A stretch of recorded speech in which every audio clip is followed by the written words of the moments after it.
Okay, good afternoon, everyone.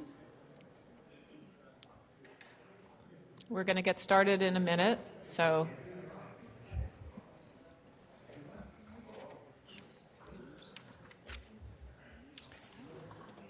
Okay, good afternoon, everyone. I'm Vice Mayor Devereaux, and I welcome you to this public hearing of the Transportation and Public Utilities Committee.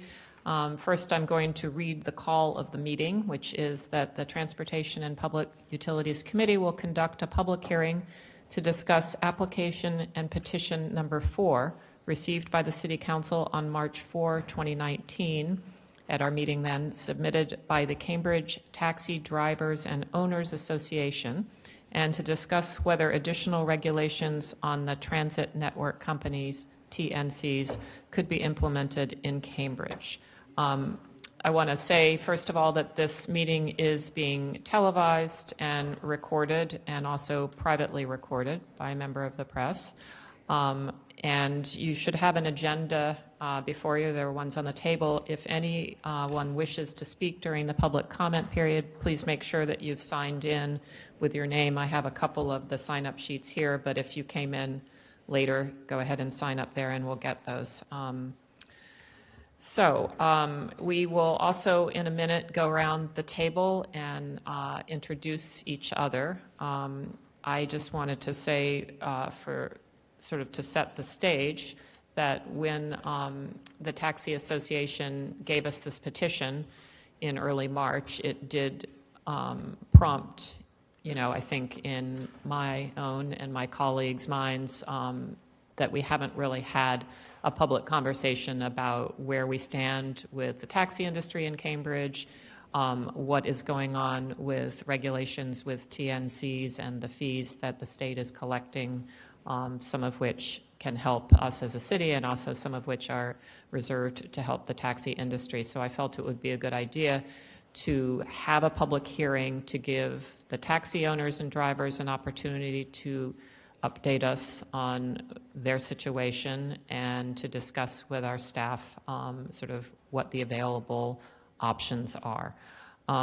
This, I believe, not to speak for the taxi owners, but I think that their petition was triggered in part by a report that we had on one of our agendas in February, which indicated that because of continual competition for curb space, between bike lanes, loading zones, truck deliveries, any number of things, we are recognizing that we need to rethink how we're reallocating curb space so that we can meet our Vision Zero goals, so that people can do pickups, drop-offs, and deliveries in a safe, predictable manner. And so on that awaiting report, which I think is among the various papers in front of you, we did say that we were working with the TNCs to try to designate some pickup and drop-off zones that would be integrated into their various mobile apps, in part to help manage where they stop so that they're not stopping in the middle of the street in Harvard Square, blocking traffic, putting cyclists at risk, and generally creating the chaotic environment that characterizes many of our streets today. So I think that's in part what triggered the petition. There have also been changes in state law relatively recently that make it a violation to block a bike lane. So it's now a ticket to the operator. And we just at last Monday's meeting discussed whether we would want to submit a home rule petition to the state legislature to increase the fines for blocking bike lanes and loading zones. That's something we can't do as a city without the state's permission. We have fees from the 2016 state law for the TNCs, which are, a portion of which are dedicated to helping the taxi industry, but I don't know that those fees have actually been paid out yet. I believe there's a study underway to see the best way to do that. And I think all of us have become more and more aware, with the benefit of hindsight and the benefit of what's happening on the streets, that the TNCs do pose some fairly substantial externalities that we are now coming to grips with in terms of the number of vehicles on the streets and so forth. So I think it's a good moment to actually stand back and say, what do we want to see? One of the TNCs just did its initial public offering, and there's been a lot of commentary on its stock price and whether there's a road to profitability and how that looks. So it's a really interesting moment in the transportation industry, and I want to give everybody an opportunity to sort of share their perspective. So in terms of the agenda, I think the first person we'll hear from is from the Taxi Drivers Association. But before we start with that, why don't we just go around the table and make sure that we all know who's here. So again, I'm Vice Mayor Devereaux. Hello, my name's Dennis Carlone. I'm a city councilor. Alana Mellon, City Council. Sambol Siddiqui, City Council. Balwinder Singh Gill, owner and operator in Cambridge, taxi operator. Nelson Hernandez, president of CTDOA and owner-operator. Nicole Murati Ferrer, Licensed Chair Commission. Branville Bard, Police Commissioner. Deputy Jack Albert, Cambridge Police. Joe Barr, Director of Traffic, Parking, and Transportation. Nancy Gloa, City Solicitor. Craig Kelly, City Council. Quentin Zondervan, City Council. Donna Lopez, City Clerk. Okay, thank you all. So I will turn it over to Mr. Hernandez for his comments. Thank you. Sorry, it's going to be probably a little long. Good afternoon. My name is Nelson Hernandez. I'm the president of the CTDOA. We are honored to be invited here to address the committee about the state taxi, Cambridge taxi industry. Taxi licensed by the city of Cambridge have served residents and visitors of the city for over a half a century. Taxis have to continue to provide safe and efficient transportation based on a metered fares set by the city of Cambridge. This is a regulation industry. Historic has proven of its ways for drivers and small businesses. Medallion, a little nervous. In order to fulfill the American dream of workers hard to earn a decent living to provide for their families. Today, the small business medallion owner-driver are facing an American nightmare. Upon the arrival of TNCs, the regulated Cambridge taxi industry started to crumble when it could not fairly compete with the unlevel playing field between taxis and TNCs. Today, the Cambridge taxi industry is in crisis. Cambridge taxi medallion that overfetched over $600,000 are now scheduled for auction for minimum bid of $13,000, with a little interest even at that price. Nobody wants to buy these. Many medallion owners strapped with large bank loans with personal guarantees have lost their medallions at foreclosures and are at risk of losing their homes and other assets that have worked hard for and their lives to acquire. Today, there is 257 licensed medallions, which a third of it is working right now. There's approximately over 180,000 TNC registered in the Commonwealth, with approximately 70,000 of them are out of state. This is an uncontrollable number. If it continues like this, we possibly will lose everything.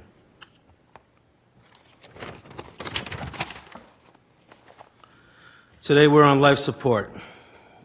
So this demand of the technology is growing. We urge the city to not discount the importance of their hired rules and regulations that would create years ago to address the congestion and safety in the city. Regulation that should not be replaced in order to allow an unlimited amount of TNC on the city roads and the lack of appropriate markings, vehicle safety, inspection, and insurance. And then basically, we need to take the taxi stands that we had to enforce all the laws, and we need support of the industry. That's basically it. Thank you. Thank you. Mr. Gill, did you want to say something too? Yes. Just go ahead and reintroduce yourself, just so. Sure. Good afternoon. My name is Balwinder Gill, and I'm an owner-operator. And I also drop my wife. My wife works at 1 Bush Street in Harvard Square. So every morning, I come or drop her off. It's very hard to go through it. It's everywhere, Inman Square, Porter Square, Harvard Square, Center Square, is all you see. Uber and Lyft cars are lining up. And I think a month ago, there was an article in the newspaper. The survey said 43% the traffic has been increased by TNC. So they are disrupting the people's life, and a professional job have to be controlled by the city. It should be capped of Boston and Cambridge. Population is, I think, less than over 1 million. New York City has a population more than 6 million, and they allow only 80,000 TNC vehicles work on the roads. But Massachusetts is more than 180,000 unlimited, and it could be more, is cruising around on the streets. If you go anywhere, is gridlocks, morning, evening. It should be capped. Should not be unleashed them, so they can, cause everyday problem.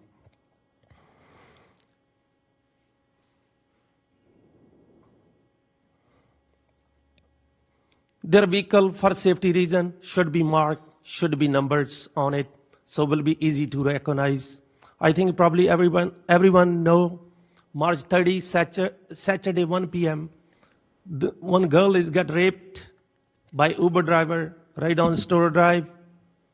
March 31st, North Carolina, another girl got raped and murdered by Uber drivers. So I think here, everybody sitting here should be concerned about that. It could be happen. It could be my daughter or it could be your daughters could face a similar problem.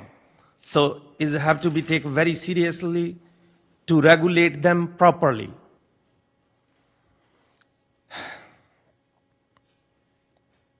They should have a limited numbers. Cannot be over 180,000. And there is another, we are requesting, Cambridge Medallion honors, they are facing tough problem. I mean, if the situation continue like this, I don't think so they can survive more than a year, maybe less than a year. All the taxi will be disappear from city of Cambridge streets. We need immediate help, financially and on the rule regulation. Please do not let them use the taxi stand. Otherwise, we will be face more harder time to pick up our customers. That's all mostly I say, and we need help immediately, financially and tough on TNC. Thank you. Thank you. Would we want to hear from the License Commission first in terms of comments about elements of the petition that was submitted, aspects of the work that you're doing? I know it's renewal season for medallions. I think generally, and I think everyone around the table sort of understands this in terms of the city side. TNC law is state level, so it's very hard for us to do anything about it. And I think what you'll probably be hearing from the taxi industry is you as legislators and assistants with maybe pushing through with the state something different. We can't control the number of TNCs like New York because we don't have the authority. I know that the License Commission, prior to the state enacting the law, attempted to fine TNC drivers for not using meters. That case, although originally one was then overturned, and now we're here with this law that we can't really do anything about in terms of TNCs. In terms of Hackney, what the License Commission has tried to do, first of all, we changed the rules, which were 63 pages long. We dwindled down to 13 pages if you include the cover sheet. And what we tried to do when we changed them in 2017 was to get rid of a lot of archaic regulations, and a lot of regulations that we thought, quite frankly, were limiting the medallion holders and the drivers to try and attempt to run their business in a better way for them so that they could have flexibility, like join TNCs if they wanted to join apps that allowed them to hail through the app, like CabFare and whatnot. Unfortunately, a lot of the stuff we can't get rid of. Our ordinance is pretty strict in certain things, like drivers must be able to read English. I'll just leave you with that one. But, you know, we do have 257 issued medallions. Out of those, right now we are in renewals. 143 have submitted themselves to the renewal. We had estimated that 95 were off the road. We're learning that more are off the road.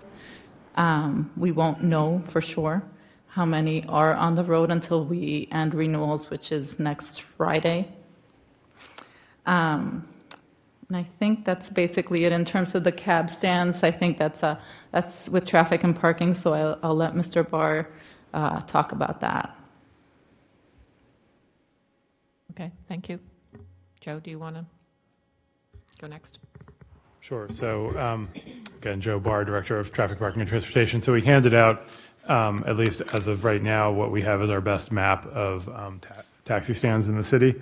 So you can see they're mostly either in the squares or located adjacent to or near hotels. There's one near the Cambridge Hospital inside their loop, and then there's a few other kind of random locations, but it just kind of gives you an idea that they are fairly geographically concentrated. As Nicole said, they're a street regulation that we implement, and I think, obviously, there's a huge demand on curb space in the city, and it's ever increasing because of things like TNCs, but also deliveries, and online commerce and other, just the busyness of the city. And our traditional models for curb regulation and enforcement aren't necessarily either legally or operationally able to keep up with the demand. So we are certainly looking at how do we allocate our curb space in the future. But I think that it's clear that at least certainly for the foreseeable future, there's a need for space for taxis, both in terms of being able to have locations, which I think is where most of our cab stands are intended to be, where people can just go and find a taxi fairly easily. And I think there are certainly equity issues associated with making sure that taxis are available, given that TNCs are not necessarily serving every user's needs. I think one of the things we've heard more recently from the taxi industry is the sort of need for areas for them to kind of stand, not necessarily as much for immediate pickups, but just as a place to be, because for better or for worse, as the industry has changed, they may have more time when they're laying over or waiting. And I know in New York City, there's the concept of what they call a for hire vehicle waiting area that's not necessarily intended to be a active pickup area. Not that you can't get a taxi there, but or some other vehicle there, but just more of maybe a little bit farther out of the way, where people can know that they can go to wait and then maybe advance up to a more prominent taxi stand if they're called or if there's a need. So I think we definitely want to work with the industry, with the License Commission, with the police on how we continue to support the taxi industry, but at the same time, as I think Vice Mayor you alluded to at the beginning, there's a lot going on, and we need to be keeping our streets safe, and so we also need being cognizant of the impact that this is having on this industry. The reality is that the TNCs do exist, and so they do have impacts, and some of those impacts we can manage, and some of them we can't. And so I think we're trying to find that balance with, like I said, TNCs, loading, and a variety of other curb uses, and figuring out the right way to manage all that. But again, I think it's clear for a variety of reasons that we want to continue to have the taxi stands we have, and then look at other ways that we can try to support the industry going forward. I guess the other thing I'll just say, preemptively, and you kind of alluded to it, is and this was covered quite helpfully by the Globe earlier this week, that, there's over $3 million that the Mass Development has collected through their 5 cents of the TNC surcharge that's intended to be aimed at helping the taxi, livery, and for-hire vehicle industry, which none of it has been spent specifically on that purpose. And I think that as we look towards what types of assistance or solutions are available, that's something that's beyond the city's control, but I do think that there's a role, perhaps for the council to help, and others, just put it on the council to help lobby for some of that money to be spent in a more effective way. Not that I have any problem with MAPC doing a study, but obviously that doesn't actually help the taxi industry to, survive and thrive.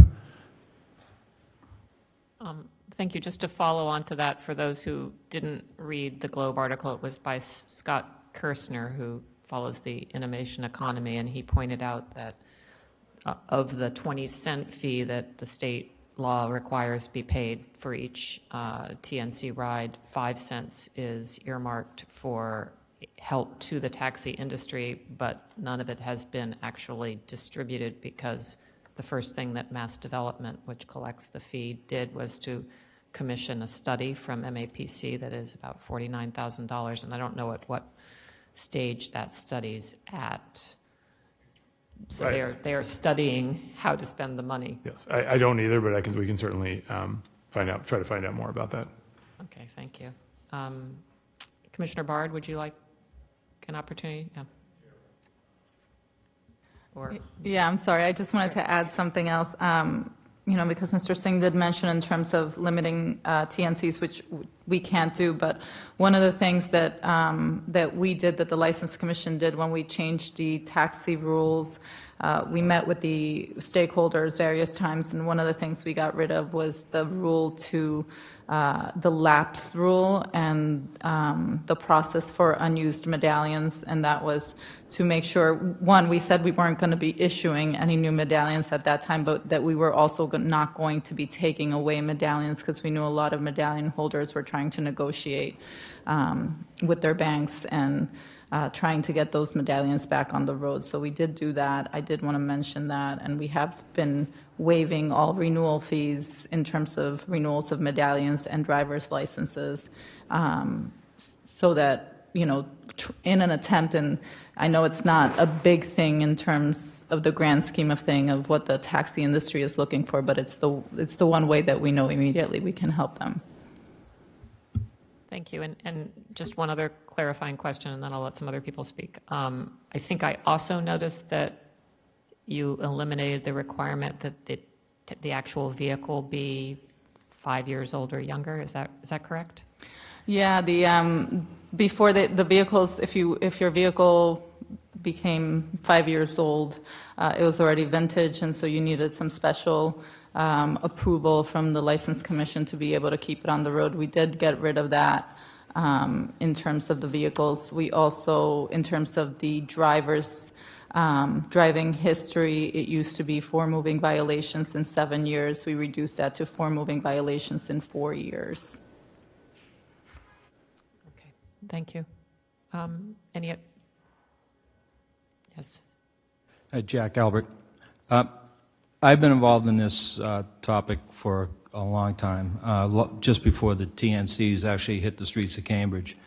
And we've seen on our end very frustrating behavior by TNCs, blocking bike lanes, blocking streets, parking in cab stands. But thankfully, between Traffic and Parking and the License Commission and the state legislature, we now have tools where we can enforce bike lanes with the citation. We're finding, particularly with commercial vehicles, that they will park in the bike lane and take a parking ticket as their course of business, and they pass that cost on. Well, our traffic officers in particular are now issuing citations to the driver. It's something that we don't like to do, but unfortunately in the situation we're in now, we're not seeing an improvement in the situation, so we are issuing citations. And that will go against the driver. And so now we have that point of parking. When they make a decision where they want to park their vehicle, they're going to think about it twice. And we're also putting a lot of effort. One of the things the Commissioner did is reinforce our number of people in Central Square and Harvard Square. And we now have sufficient bodies to pay attention to the cab stands and to make sure they're cleared. I know that's a frustrating point for the cab industry. So we do have the tools that we need to move forward and do what we can to improve the situation for the cab industry. Thank you. Do any of my colleagues have, and welcome to Mayor McGovern, who snuck in behind me. Any of you have sort of questions before we go to public comment and then bring it back? Councilor Carlin? Thank you, Madam Chair. Mr. Albert, how many staff members do we have working the streets, regulating all the issues that have been brought up on a daily basis, on an average? Most of our police officers have been trained in the laws, particularly the new laws that we have. We have an officer that is particularly assigned to the License Commission, and we work with that officer and their staff to address any issues that come their way. And if they don't have the ability to deal with it, then we most certainly have enough staffing through our traffic unit and the officers working on the street to address those issues. All right, let me change the way I asked the question. How many police are in the traffic unit? We have 21 officers that are in the traffic unit and 2 supervisors.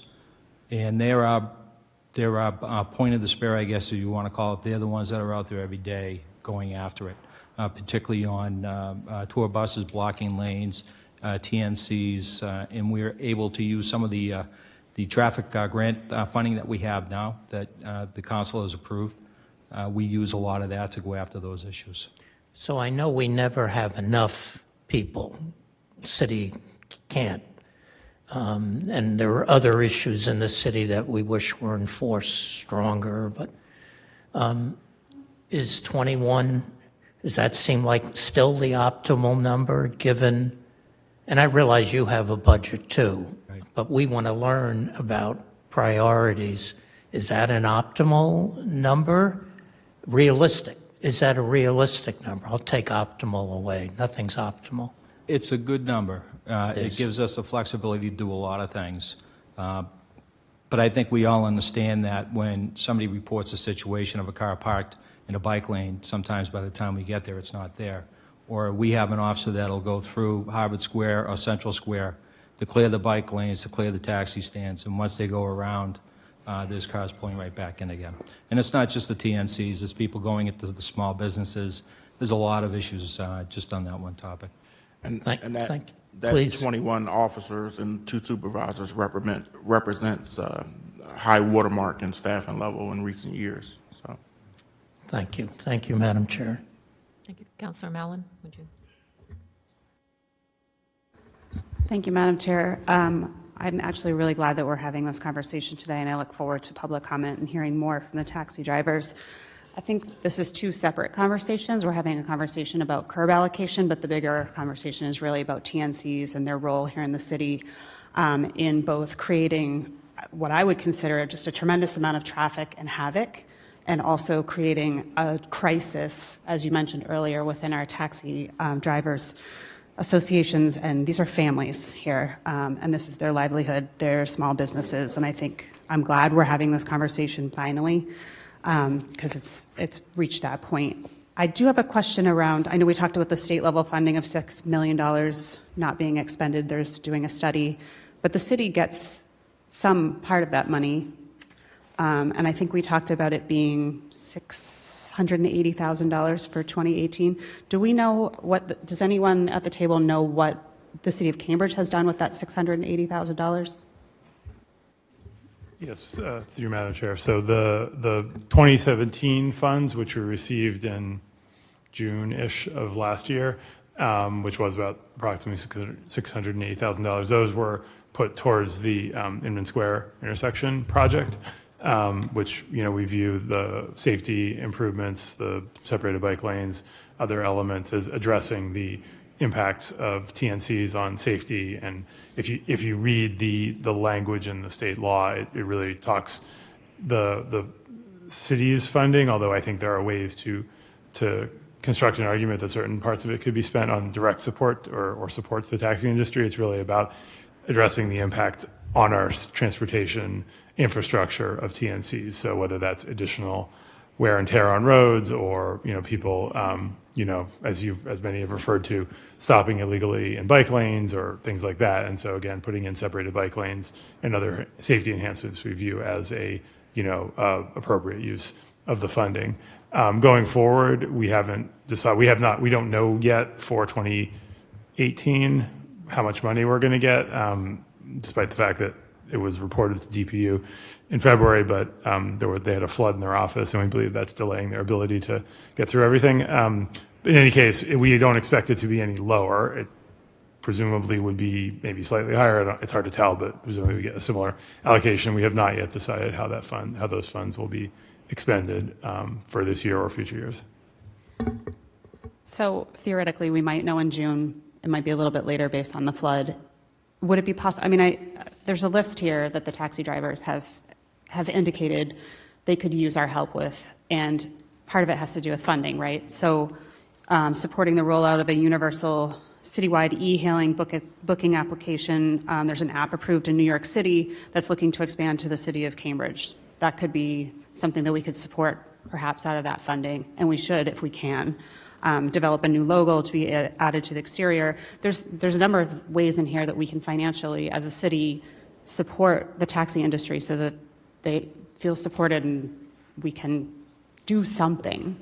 I'm just wondering if that's something that we can do here as this body, or if there's something that we need to do at a policy order level, or I'm not even sure how we would do that at this point. But I think it's something that we should strongly consider. Yes, through you, Madam Chair. I think it's important, as I regularly say, I'm not a lawyer, and so I'm not the right person to interpret what the state law does and doesn't allow, but I think it would be important to get guidance from the city solicitor, not necessarily at this exact moment, but perhaps at this exact moment, as to how that money can and should be spent. We have not received any feedback from DPU on our expenditure from last year, and they were supposed to post all of every municipality that receives funding is required by law to submit a report by the end of the calendar year. We submitted ours. They're also required by law to post them on their website, which has not happened. So it's a little hard to tell exactly the range of things that this money has been used for across the Commonwealth. But again, I think there's a little bit of uncertainty about exactly what it can and cannot be used for in terms of the 10 cents that we receive at a municipal level. I'm sorry, if we may, Councillor, Go ahead. do you want to start or should I? And I think the Vice Mayor already knows this, but the city manager and some of us at this table have been meeting with some of the taxi owners in terms of the list, and we have gotten other types of lists. I know that the city solicitor is looking at certain ways that we can help them, whether it's with this 5 cents, or I'm sorry, 10 cents or whatnot. In terms of the app that you mentioned, I do want to say the app has not yet been, it's being used as a pilot program in New York City. Only 7% of the New York City fleet is actually using it. The app has not been approved for use by New York City. I know that they went to Boston to talk about it. It doesn't seem like it's going to be approved here. There's a lot of hurdles in terms of the app owner and tying it to the meters and whatnot. But it's certainly something that if it does become available in terms of whether there's an app that can tie to meters and that's approved by the Weights and Measures of Massachusetts to be used. I know that the board had mentioned when we did change our rules that would be something we would support. And then in terms of the logo, we have been talking to the drivers about what exactly that logo would be, and that's certainly something that is doable. So yes, so we have been, the answer is yes. We have been looking at these things. We have been talking to the industry about these things, and I know that in terms of whether or not we can do certain stuff legally, I know that the law department has been looking into it. Thank you. Through you, Madam Chair, I'm glad to hear that this is being worked on, and perhaps out of this hearing could be a request from the Law Department about whether or not we can be using those funds. And as far as an app, if that one doesn't work, we're in Cambridge, Massachusetts. There's plenty of people here that could create an app that would work for us. So I think that's something that we could definitely put out there. With all due respect, this is something that has been looked at for a long time, and the problem is not developing the app. There's plenty of apps out there that are already built for it. Is who will be implementing it and who will be maintaining it. The city doesn't have the resources to do that. Yes. Could I speak? So what I'm hearing is the 2017 funds are already spent on Union Square. So what? Inman Square. Inman Square, sorry. Inman Square. So how does that help the taxi industry when there was a cab stand there before, which is not there now, which is metered parking?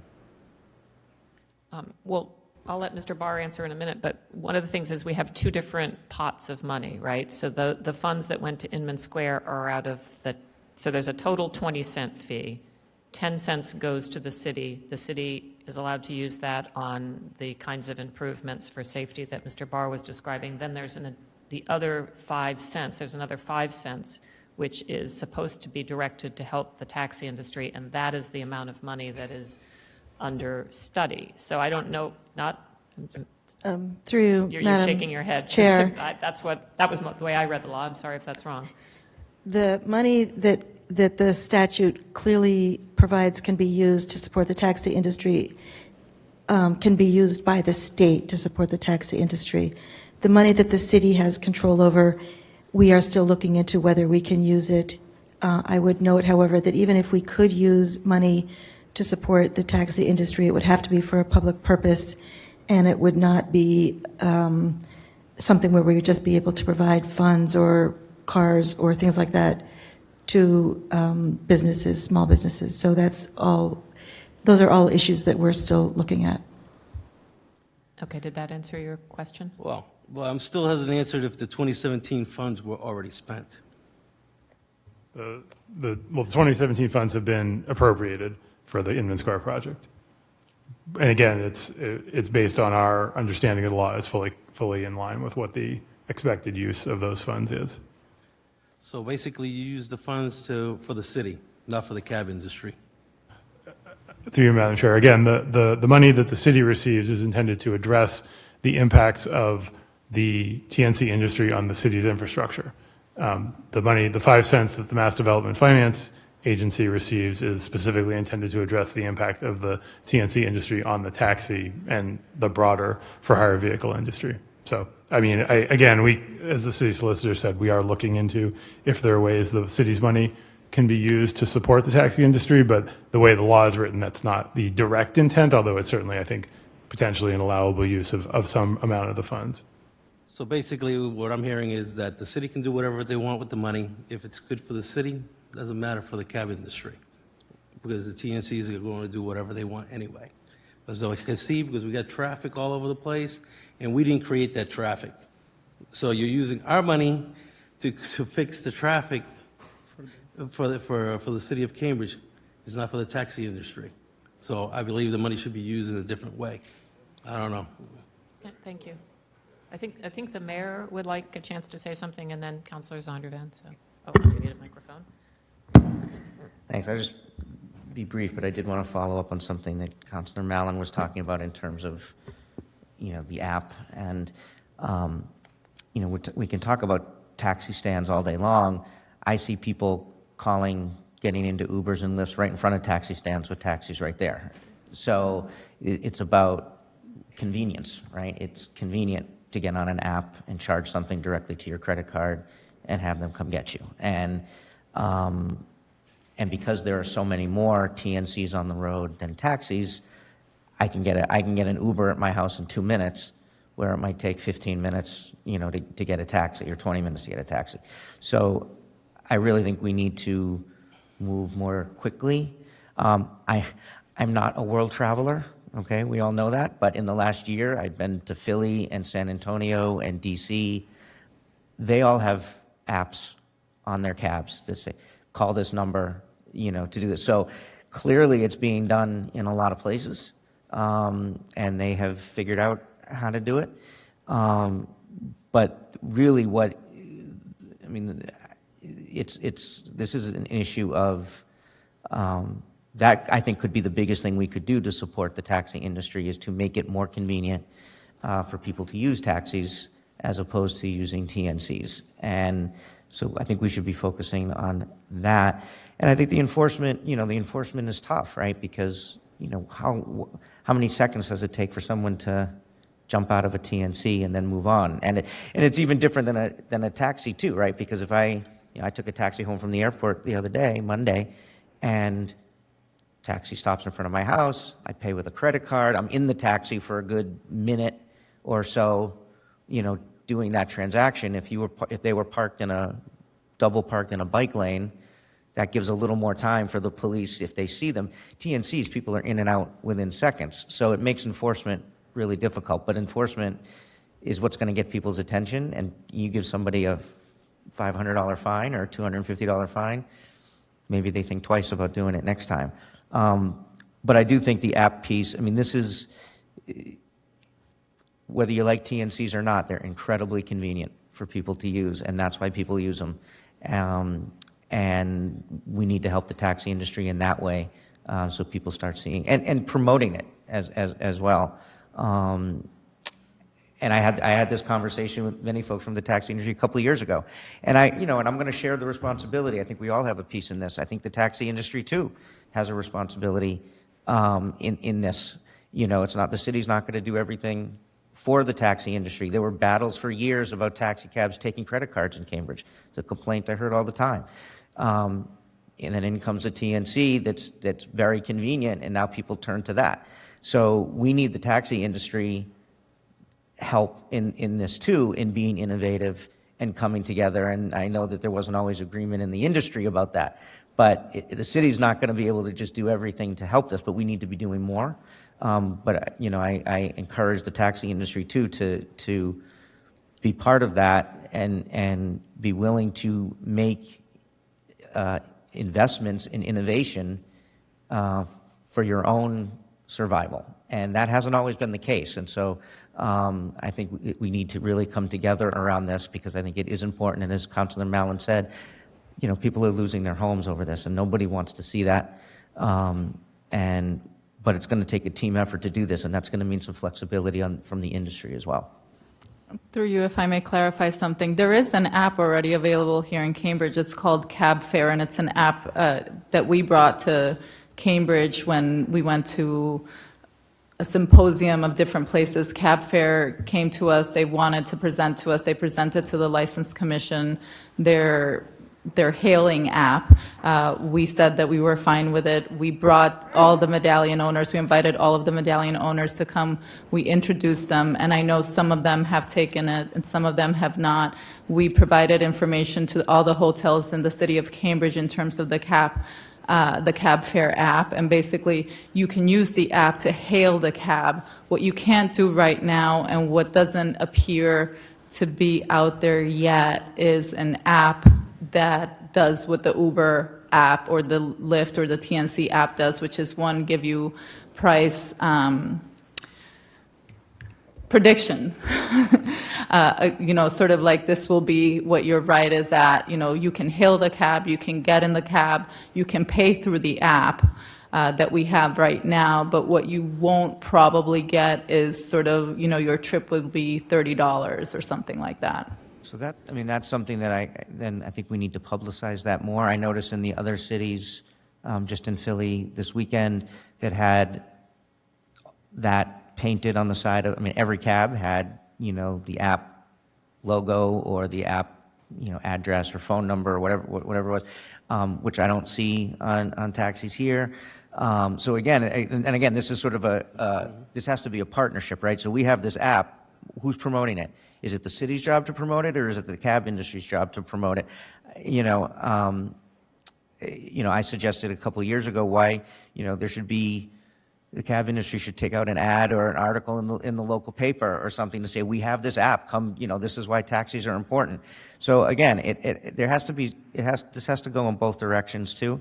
And I think if we do have this app, and it's an app that's going to be helpful to taxis, which sounds like maybe it will, we need to promote that better, and the cab industry needs to promote that better. And just, one thing, we didn't make the app mandatory. So maybe you do see it in other places because they made it mandatory. When we presented this to the cab industry, not everyone was on board. And we had felt, and what we had heard, the feedback from the industry had been that we had been so restrictive that they weren't able to develop their own businesses. So at that point, we presented them with the option. We told them, this is out there. You can, sign up for it. You do not have to. So that's why you don't see it. But you do see Cambridge taxis that do have it. They did get the calls from Cab Fair for free. And Cab Fair did sort of like a weekend-long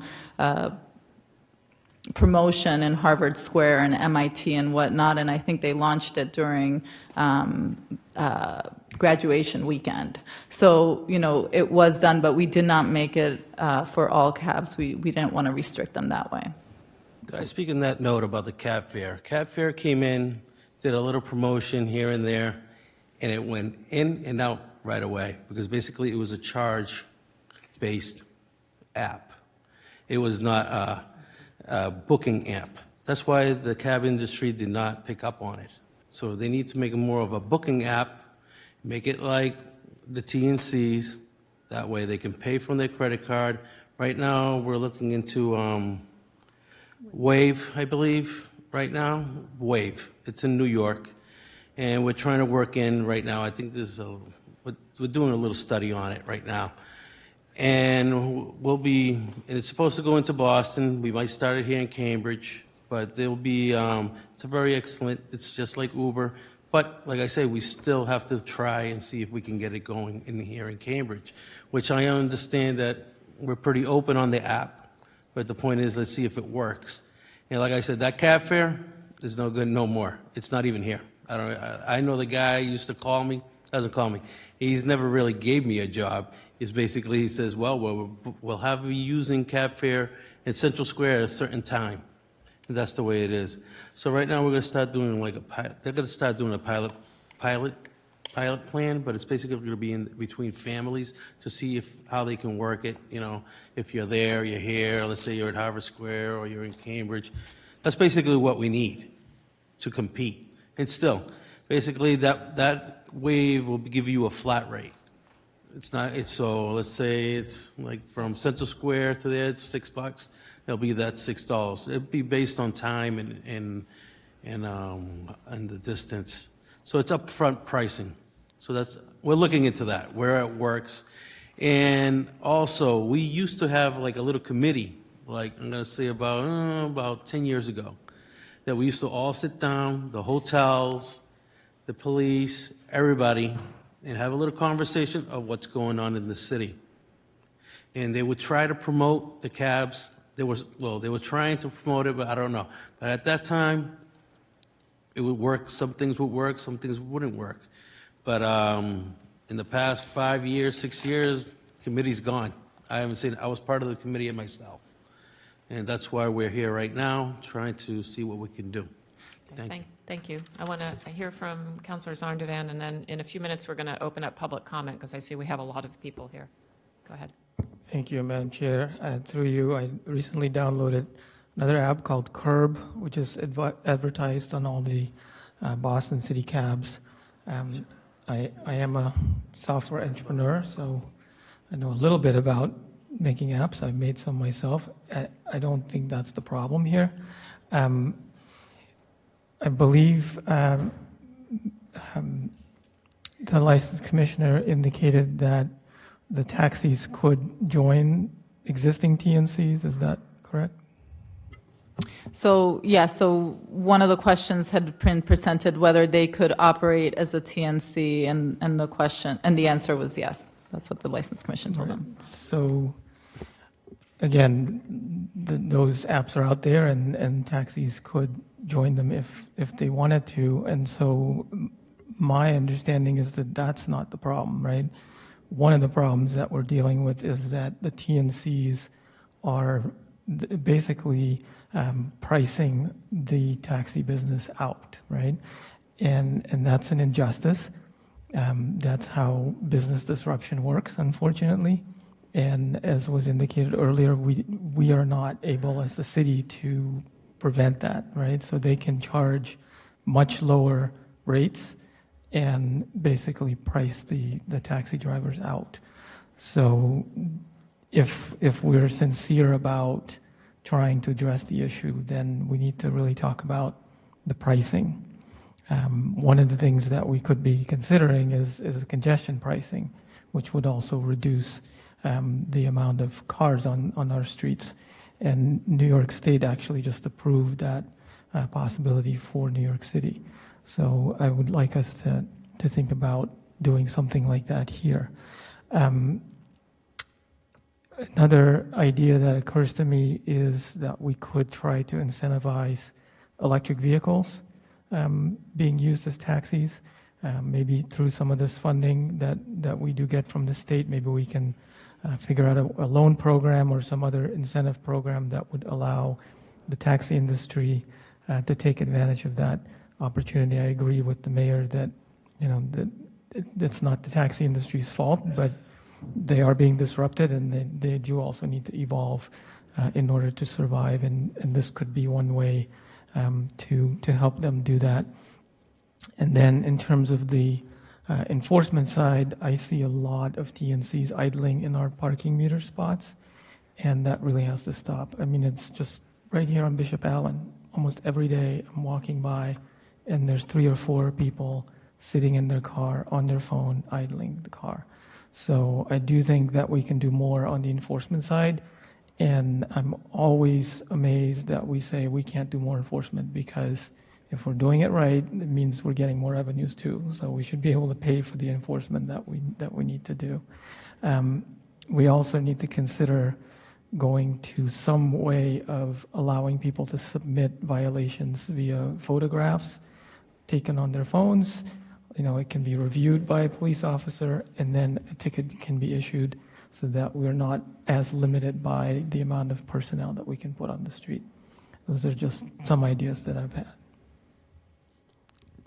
Thank you. Councillor Kelly.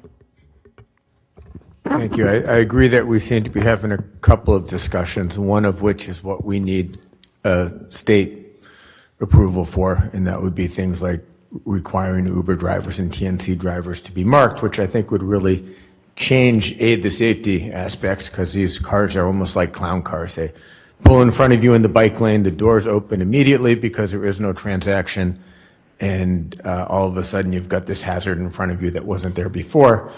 That's one effort. The enforcement effort is something that we have the authority to do now in terms of parking, and I, for whatever reason, can't find any parking data since 2017.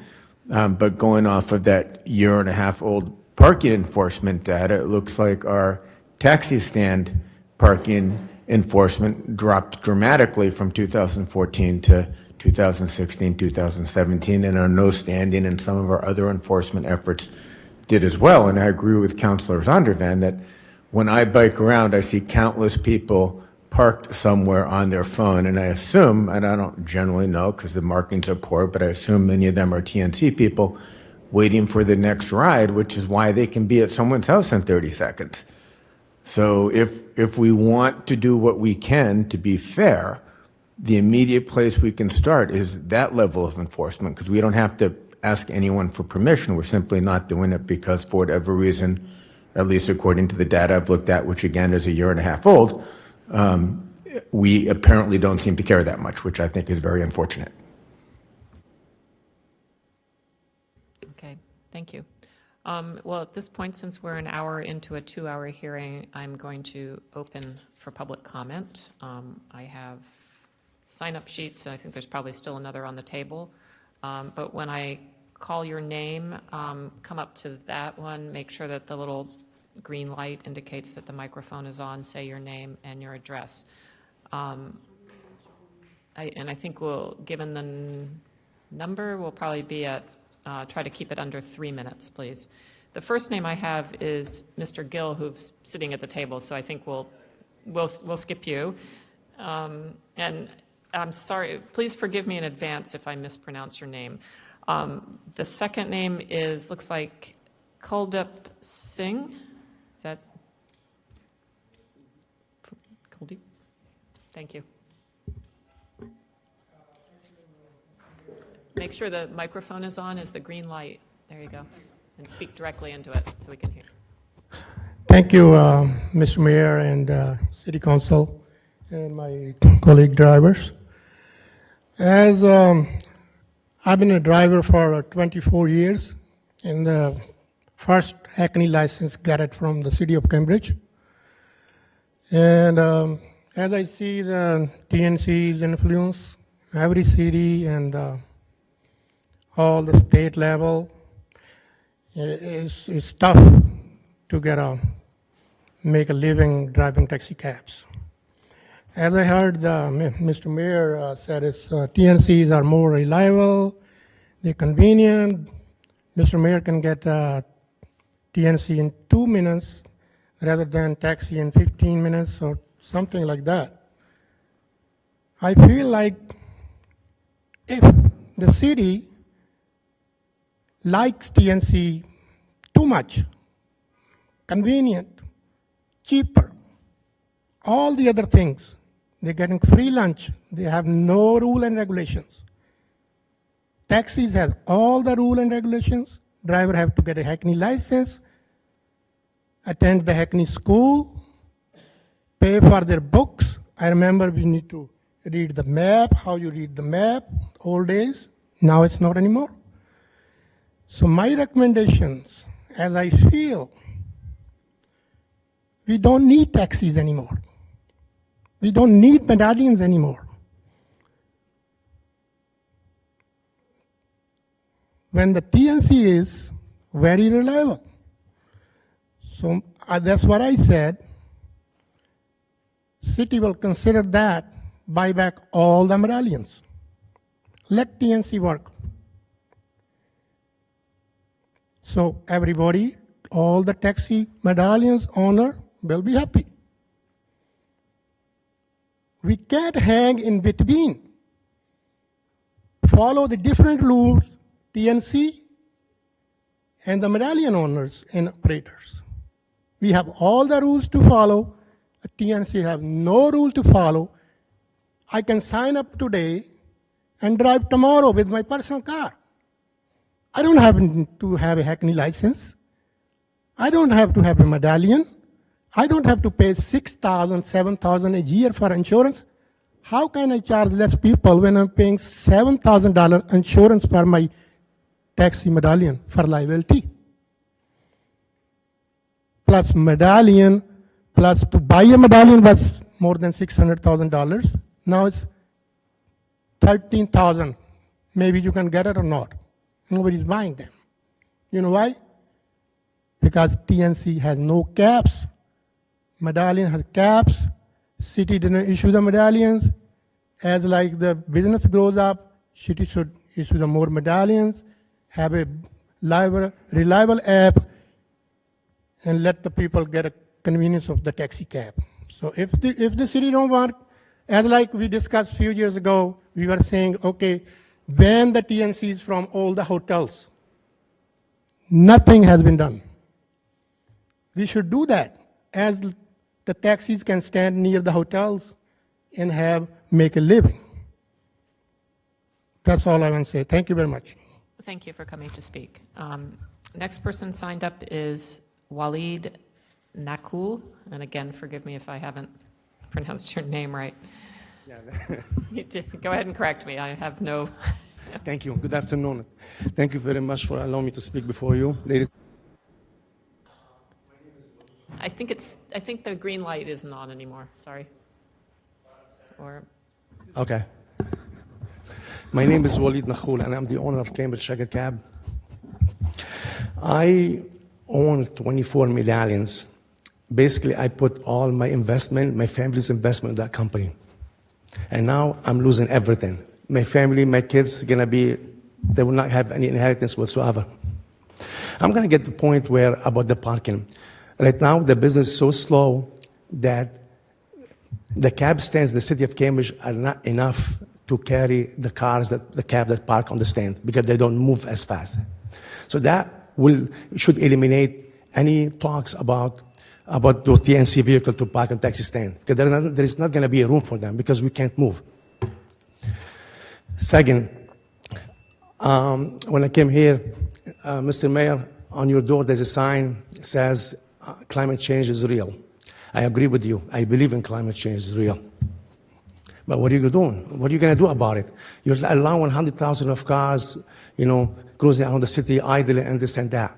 I hope the sign is not just for a political thing to appease voters or something. Because talks are easy. Talks are cheap. Action. Okay? Talks about climate control, climate change, global warming. But you allow it. You're allowing it. You're allowing it basically because to a point where we don't believe in that anymore. Because we're not, I'm educated, I understand the politics and all that kind of stuff. Third, about the city, about the state allocation, the money to the cities and town. The state doesn't tell the cities or town, okay, actually, no, I'll take back. The state doesn't give money to the taxi industry. They allocate the money to towns and city, and there, in turn, they help us out, okay? Not the state.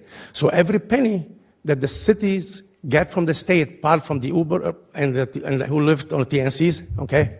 This is the city's responsibility, not the state. They're the one who should help us. So all the talks about the state, that's wrong. You could call the state and you find out, okay, that it's up to the cities, up to you and other towns to allocate the money to us to help us out.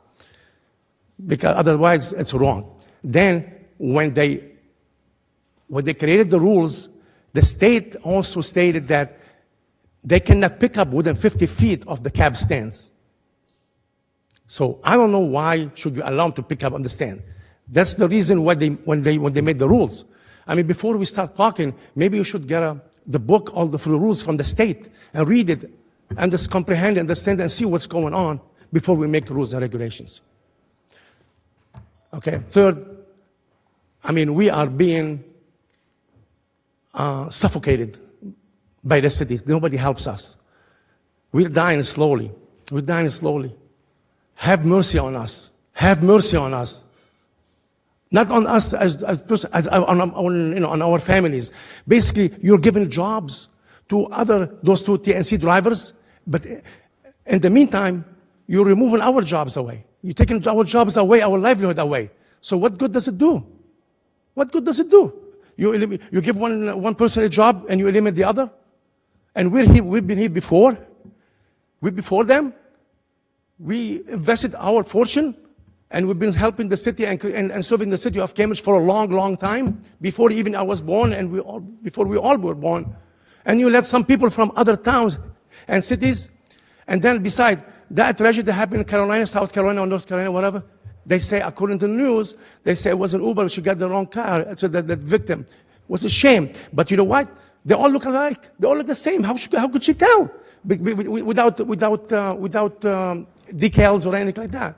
Sir, if you could wrap up because your time is up. But you know what I mean? realize, There is, you have to have decals, not more removable decals, but permanent decals, so they don't play games with it. Like us, we have permanent decals. We don't have, magnetic decals. Thank you very much. Thank you for coming. The next person signed up one name, Mahmoud from. Okay, thank you. Hello, everyone. My name is Mahmoud. I'm an owner of the 22 in Cambridge, and it's the only investment for me for the last 30 years in the city of the Cambridge.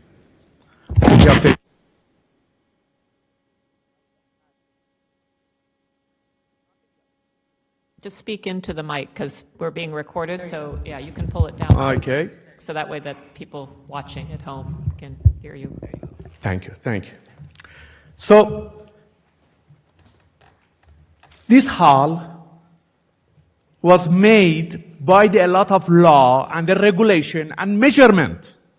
Could not exist without those law and the measurement. Those pictures is around this hall is the people, they support the law.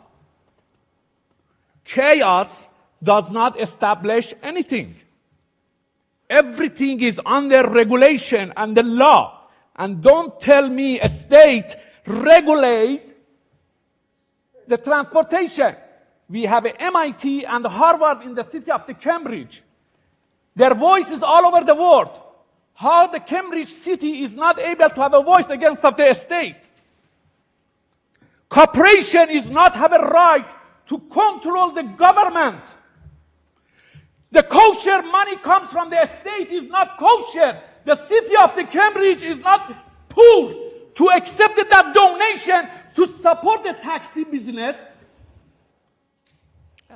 Sir, if you could use the microphone and try to take down the emotion a little bit. I realize it's an emotional The topic, money of the drugs should not be donated to the city of Cambridge. They steal the money from the people and they donate that to the state and the state give it to the city. City of the Cambridge should not accept that money to show that they have a right. Everything is under regulation. They called in the United States is the law. They call dumping law. Did you hear about the dumping law? Means destroying everything. Too much rain for farmer is not good.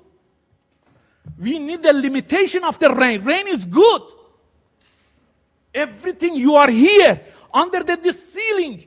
You are responsible as the position you have to regulate and bring everything to the law form. Not to say I'm not able to do anything. Oh, this corporation does that. You are not under corporation. You are under the government of United States. Okay. Thank you. Thank you. Next speaker signed up, Dave. Dave, if you could say your last name, that would be great. Shirzay.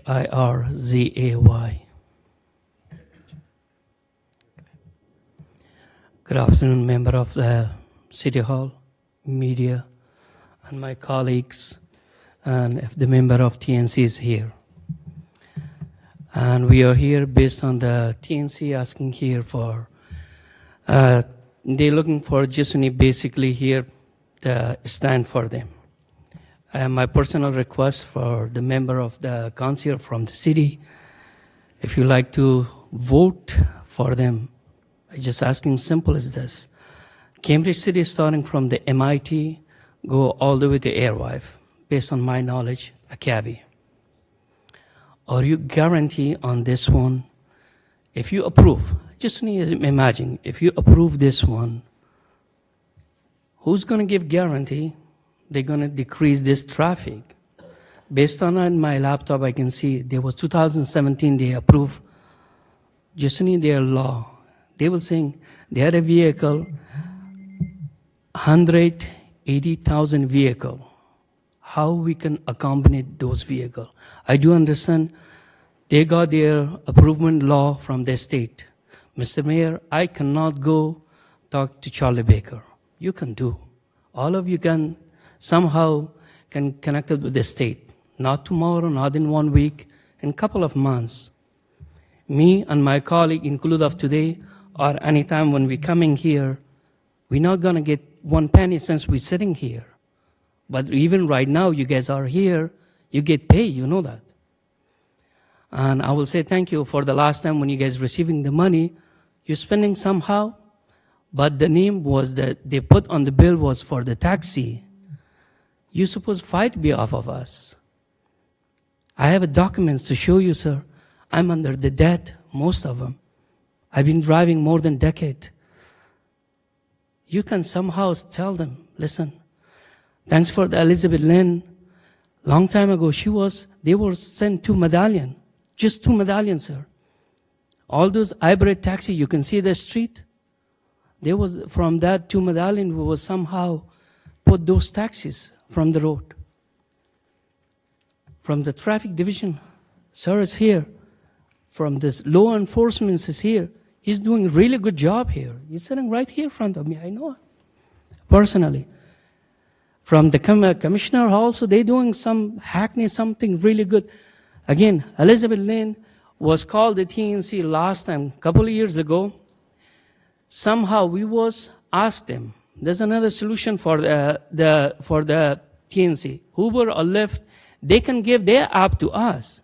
We know about the Cambridge really well. We will do their job. We have insurance. We have everything. We will do their job. I was a committee member.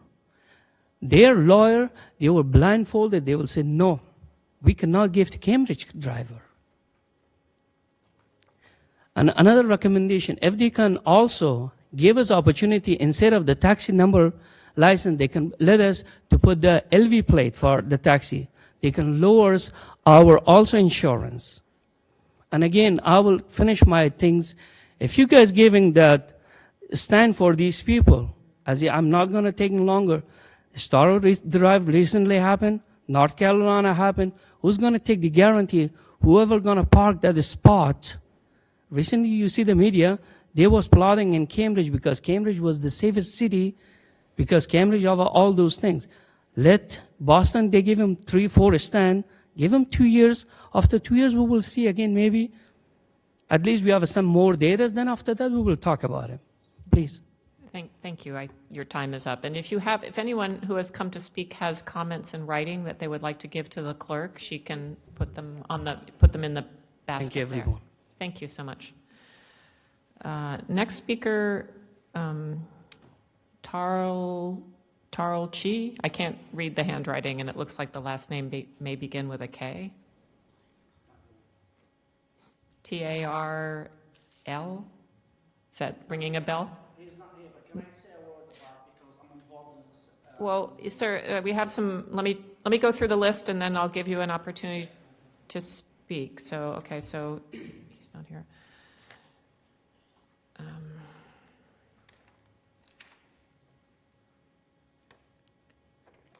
Several people didn't indicate whether they want to speak, but they put their cab number in the column.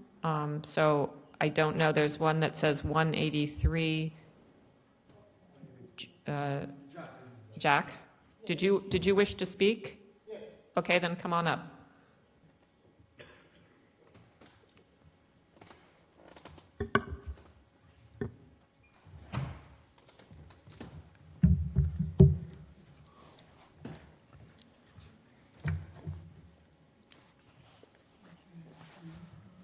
Good evening. Thank you very much for giving us this opportunity to say a few words. As you probably know, the fat lady is already singing for the taxi industries. So we don't have a taxi industries anymore. Many of us who are here this afternoon already receive a letter from the lawyer who represent the bank, tell us to bring the medallion, which is my case. So I don't know exactly what we're going to do, but as far as I'm concerned, talking about like what we should do with the taxi, but that doesn't exist anymore, it's already gone. That could have been done 3 to 4 years, 5 years ago, when we have to have a taxi commission, which I used to sit in on, the school taxi committee, which I used to sit it on, with Superintendent Jack, and then that's been wiped out by Ubers, so there is no such thing anymore. We don't know the state of the industries. Are things going on? What's going on? We don't have nobody to ask for and anything. So we've been living on our own. This is what's going on to the taxi industries today in Cambridge. But one thing I would like to say, what you going to do with the elderly? The elderly usually will give us the coupon. I just went to the city hall last week and changed for $30 coupon. Uber will take them. Then we used to have 2 stands at the MIT in Cambridge City. That's been gone. Nobody say anything. When I tried to call and ask, they said I have to call the department who were in charge of it. Nobody say anything to us. They just take it away. So you think about a big university like MIT, when it's graduating time, a taxi in Cambridge cannot park to take a customer. Cambridge City, Cambridge Hospital, we don't have a stand anymore. One thing I don't know for sure, since Uber and Lyft do something with the city, with the La Ville de Montreal, Canada, and they gave the drivers like almost to $50,000 each driver. They give them 46. Now they're in pourparlers to give them more than $12 more. And I wonder if the city of Cambridge intend to do something for us, because the tax season is over. I'm not kidding myself. Those who sit down here, they not realize what's going on. The work been swept under our feet. It's simple as that.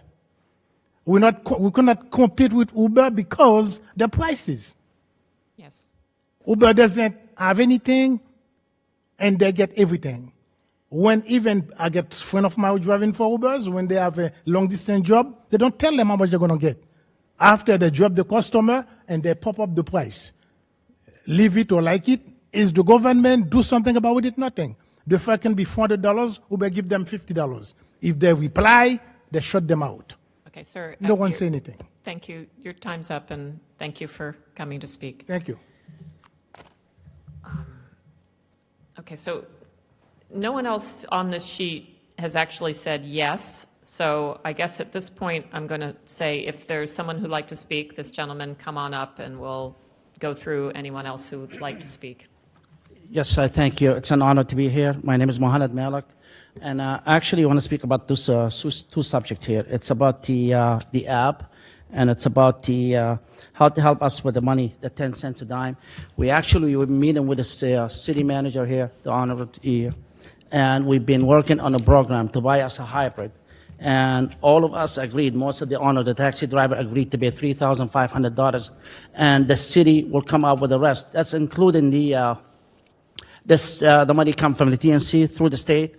And the hybrid program actually will help us stay in business for a longer while and promote the city of Cambridge as a hybrid taxi and clean environment and a better look for Cambridge and cleaner cars. Second thing about the app. The app was supposed to come in. We'll be meeting with this guy from New York. We need a national app. The existing app that we had before that actually went out of business in 2 days or 3 days.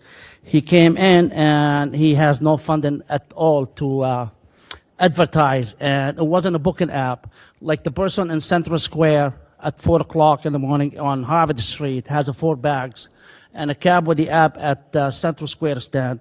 He's not going to call the app because he has to walk with the bags. It's not a booking app, so it did not work.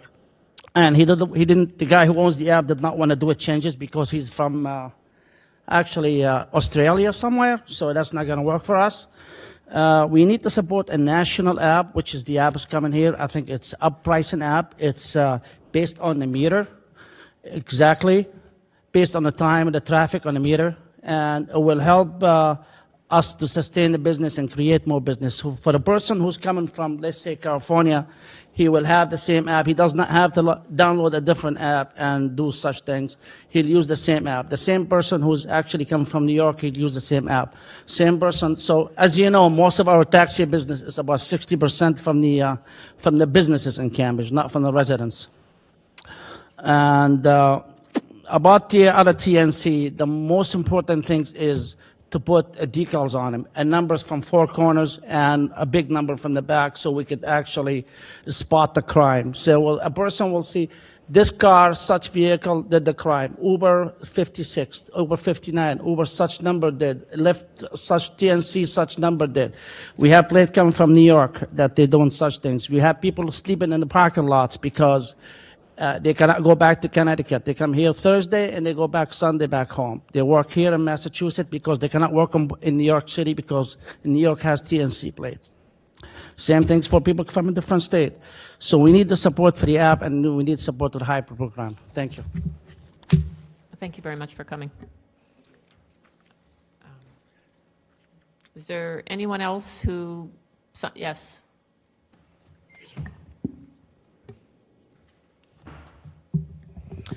Good afternoon. My name is Odieu Guillaume. I'm not sure we can hear you, so speak into the mic and make sure it's on. Good afternoon. My name is Odieu Guillaume. I drive cab number 76. I want to thank anyone who is involved in providing services to me in the city of Cambridge. Thank you. A while ago, I was going to church.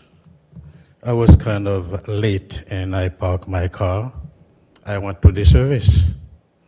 At the end of the service, I returned to my car, trying to go home. An older white man came up and said, "Next time, don't park your car here again. The United States is a land of justice." Because he thinks I did park too close to the crosswalk. Do you believe the United States is truly a land of justice? Do you believe that? Anyone can answer me? I don't think we're answering questions. You're speaking, and Okay. this isn't an interactive. It is really frustrating when I sit in front of a hotel. Sometimes I sit down there for 2, 3, 4, 5 hours, and later on being discouraged, just start your car and go somewhere else.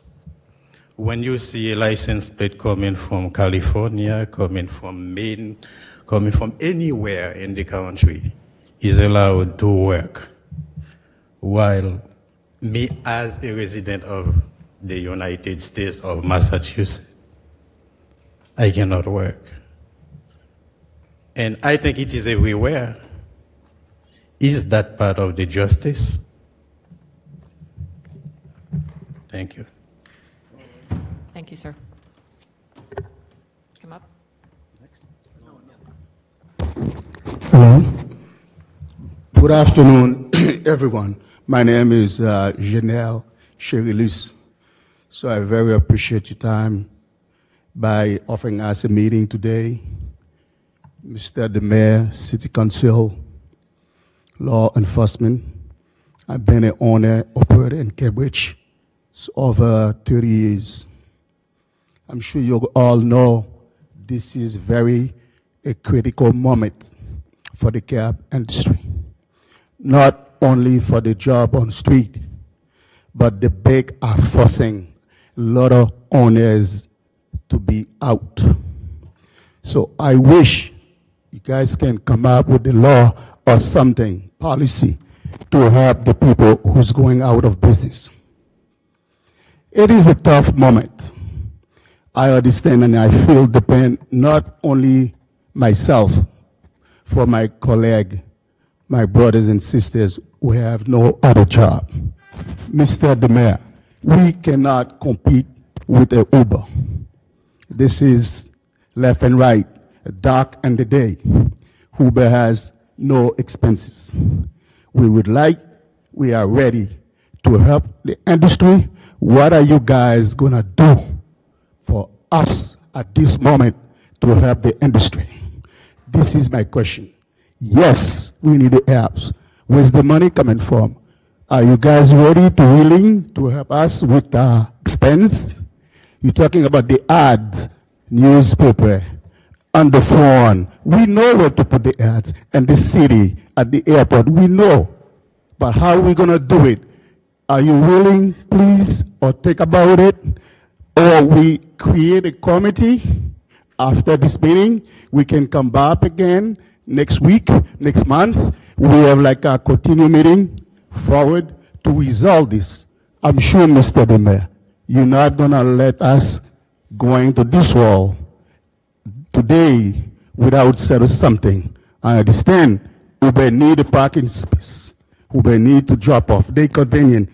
I can be convenient. Uber don't drive by himself. He drive by somebody. They call the cab. When we have the apps, I'm willing to drive and convenient. At the moment you need me, I'll be there too. Are you guys willing to help the cab industry? Or the city give up on the cab industry? This is my question, please. Thank you. Thank you. Yes. How you doing? My name is Donald Williams. I own 233 and 97. I've probably been in this business longer than anybody in this room. Towards my father. My father started buying medallions in 1972. I got in this business in 82. He raised 5 children with this. He raised grandchildren with this. He bought a house with this. And we had a good life. When I got into this business, the Boston Coach started. They put livery plates on these cars. They made them pay the insurance that close to what we're paying. These TNCs don't pay nothing. I just got my insurance bill, $13,000. I just had to put a new car on for taxi inspection. That just cost me $5,000. I looked at my bank account today. I have $9 in there. $9. You know, so I used to be able to go out in the 80s and make my insurance in 1 week. Right? I work 18 hours a day. I'd pay $700 a year. The cost is going up. She's saying, oh, they removed the restrictions on the car so we can buy a little older car. But there's a lot of junk out there because guys can't afford the cars. We survived delivery plates. We had U.S. shuttle in here at one point in the late 80s, early 90s. They were taking people to the airport for $10.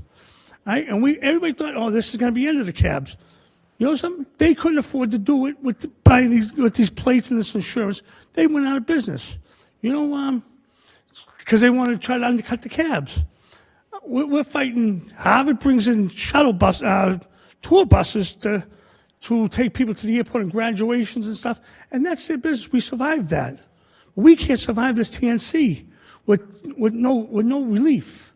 I got $13,000 bill. I got $9 in my bank account. And it's, you know, my father passed away in 2008, and everybody in here knows who my father was that was around. My father went through every committee. He would fight for the taxis. He didn't fight for the owners. He helped the drivers. It's just, you know, and he grew up 5 of us, and he had grandchildren always in his house. He had a big house. And, you know, so I'm living in a 4-room condo. I guess lucky these guys have houses. You know, it's crazy what this has gone through. You know, my father passed away in 2008. I bought all my siblings out of these taxis. In 2009, I had $400,000 in the bank. I gave them all cash, right? In 2013, this Uber comes in. I get $9. You know, this is my livelihood. I don't drive. I rent them out. I lease them out. And like I said, I'm down.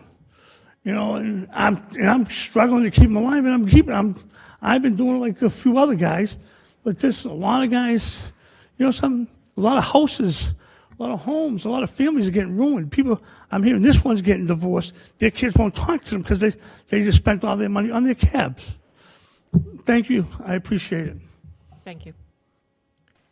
Is there anyone else who would like to speak? If there isn't, I'm going to close public comment and bring the discussion back to the people around the table. Any of my colleagues like to respond to anything or ask any further questions? Yep. So I don't know if you covered this. I was a little bit late to the meeting, so I don't know if you went over this. But, you know, we did hear from a couple people about, obviously, the drop in the value of the medallions. And there was some conversation about the city purchasing medallions back. Is that something that we have thought about? Is that something we can do? Respectfully, I think that's a question for the city solicitor.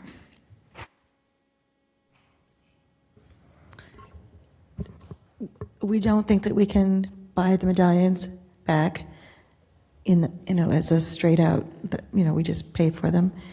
We are exploring other options to try to see if there are ways that we can help the taxi industry. So we are in the process of reviewing what options there may be. So I would, I think one of the frustrating things is that government moves slowly. So while we're reviewing and studying and thinking and contemplating and debating, people are losing their homes and have $9 in their bank account. So, this is not a new subject, so I would just encourage us to, I was going to say put the pedal to the metal, but I don't want to encourage speeding. That we move faster with this, because this is people's livelihoods, and we need to figure out, how to help them. I do think it's also important to know, we heard a lot of frustration about what the city is not doing. I do think it's important to go over, and maybe we can develop some kind of document about what the city has control over and what the city doesn't. I don't think we can, maybe I'm wrong, but I don't think we can stop TNCs from coming into the city legally. And so when people get up to the mic and say the city needs to stop TNCs, if we're not allowed to do that legally, then we need to be spending our energy and our time talking about what we can do. And so we need to make sure that I don't even have necessarily a clear idea about what we can and can't do legally. And so I think getting a better picture of that so that we can make sure that we're, moving forward on things that are really going to make a difference and are really going to be helpful, is important. But at the end of the day, we need to move quickly, because this is people's livelihoods, and they're, it's sometimes we don't move as fast as we need to, and we need to do that. Thank you, Mayor. That's exactly what we need. Thank you.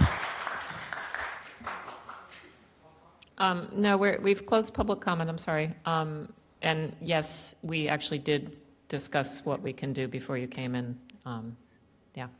Councillor Mallon? Thank you, Madam Chair, and thanks to everybody who came today and spoke. I would say this is not a frustrating conversation, it's a heartbreaking one. I'm wondering if there's a way to work with the Boston City Council on this, since this is a regional issue, and it might be stronger if we had some sort of home rule legislation between the two municipalities around what we can do to limit TNCs. If you just look at the number of TNCs in New York City, I think somebody thank you mentioned this earlier, with 6 million people, they only have 80,000 vehicles on the road. With 1 million people here in the greater Boston area, we have 180,000 vehicles on the road. If we had the same percentage-wise as New York City, we would have 1,000. So I think there's a way for us to work with Boston to be a little bit stronger, not just here in Cambridge, but together. I know Michelle Wu does a lot of work on transportation equity, and I know that the Vice Mayor has worked with her in the past. I'm just wondering if that's a way to go forward. I also am wondering, I know we keep saying this is a state-level regulation, but we do have an ordinance on the book around hackneys.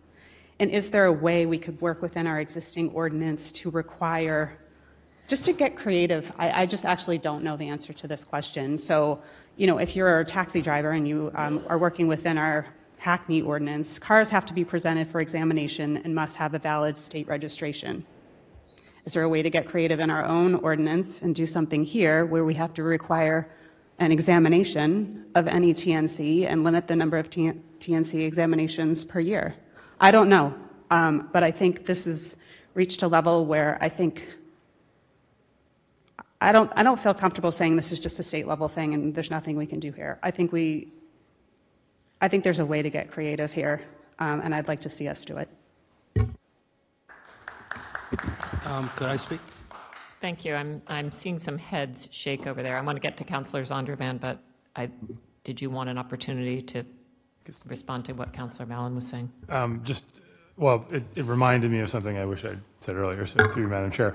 I guess, and I acknowledge and certainly agree with Councillor Mallon's frustration at the fact that a lot of this is, for better or for worse, a state-level regulation, and they pretty much, in the process of passing that law in 2016, removed almost all authority from local municipalities other than to sort of enforce the laws as they exist for any vehicle, as opposed to anything specific to TNCs as we have for taxis. So it is very frustrating, and I guess I've come to say many times publicly that the current state regulations are almost comically ineffectual. If you set out to design a system that didn't work, this is worse than that.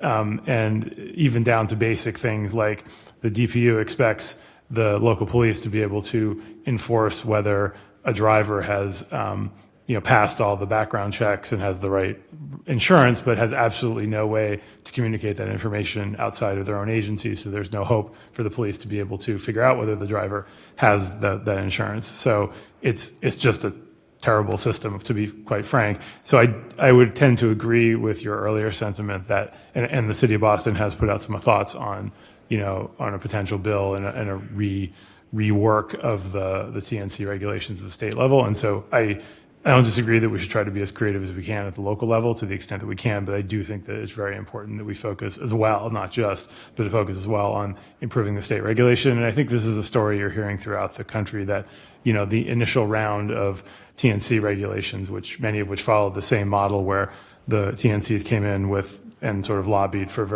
fairly lax regulations, and people thought that these were sort of an unmitigated good thing, and we've learned in a variety of ways that they're not. There's a relook and saying, well, this just isn't really working the way we wanted it to. So I think in addition to doing whatever we can at the local level, I do think that there's an important role, and I think partnering with the city of Boston on that could be a very valuable effort, and potentially other communities that are in the inner core that are experiencing similar issues. Thank you. Councilor Zondervan, you wanted to weigh in? Thank you, Madam Chair. First of all, I do want to acknowledge all the frustration, disappointment, sadness, grief in the room and in the public comment. It is, I know, very personal for many people, and it's very difficult. And I personally wish nothing more than that we had some easy way to help. As you're hearing, we don't have easy ways to help, but that doesn't mean we're helpless. And I do think we can start by enforcing the law. Last year, I got into a car accident for the first time, and it was with an Uber driver, and they didn't have proper insurance. And it took me a little back and forth to get compensated for the damage they did to my car. So the Ubers and Lyfts these days are marked. It is rather obvious that they are operating in that fashion. We can pull them over, and we can ask for their driver's license and their insurance. They are supposedly not employees of Uber or Lyft, so that means they're operating an independent business. Do they have a license to do so? I don't think so. So why are we not able to enforce a requirement that they have a license to operate a business in Cambridge?